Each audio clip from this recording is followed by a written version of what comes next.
যেখানে সবাই ব্যর্থ হবে সেখানে তাকে পার্টি হাল ধরবে। আগামী শনিবার থেকে প্রতিটি উপজেলায় এবং প্রতিটি পৌরসভায় প্রশাসনের অনুমতি দিয়ে আইন শৃঙ্খলা রক্ষাকারী বাহিনীর অনুমোদন নিয়ে আপনারা জনসভা করবেন এবং র্যালি করবেন শান্তি সপক্ষে।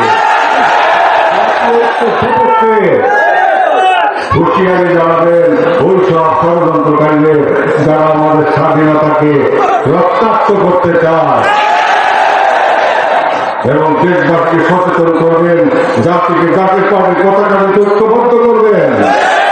আগামী 9 তারিখ পর্যন্ত নির্বাচনী প্রচারণা যতক্ষণ করতে হবে ওই সময় পর্যন্ত আপনারা জনসভা অব্যাহত রাখবেন। প্রতিটি উপজেলায় প্রতিটি পৌরসভায় আপনারা জনসভা করবেন এবং সেখান থেকে র্যালি করবেন, দেশবাসীকে সচেতন করবেন, দেশবাসীকে সজাগ করবেন, ঐক্যবদ্ধ করবেন জাতীয় পার্টির পতাকা আনছে। যেখানে সবাই ব্যর্থ হবে সেখানে তাকে পার্টি হাল ধরবে। ক্ষমতা ভোগের জন্য নয়, দেশবাসীকে বাঁচানোর জন্য, জাতি রক্ষা করার জন্য, স্বাধীনতা এবং সার্বভৌমত্ব রক্ষা করার জন্য। আপনারা সবাই ভালো থাকবেন, সুস্থ থাকবেন। আমার দয়াল আল্লাহ পাক আপনাদেরকে দীর্ঘজীবী করেন, সুস্বাস্থ্য দান করেন এবং আপনাদের পরিবার পরিজনকে দীর্ঘজীবী করেন, সুস্বাস্থ্য দান করেন।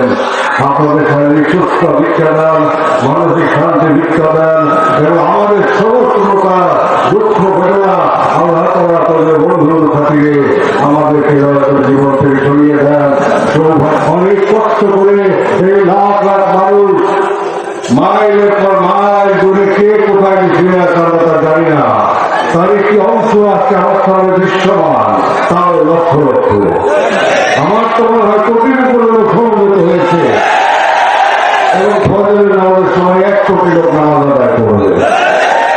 তাই আগামী শনিবার থেকে সারা দেশে দেশবাসীকে সচেতন করার স্বার্থে আমি আপনাদেরকে নির্দেশনা দিলাম, প্রশাসন এবং আইন শৃঙ্খলা রক্ষাকারী বাহিনী অনুমোদন নিয়ে আপনারা প্রতিটি উপজেলায় প্রতিটি পৌরসভায় বিশাল জনসভা করবেন এবং বিশাল র্যালি করে বাংলার মানুষকে সচেতন করে তুলবেন, আকাশ বাতাস চরমভূত করবেন, অপশক্তির বিশ্বাস ভেঙে দেওয়ার জন্য দেশবাসীকে ঐক্যবদ্ধ করবেন।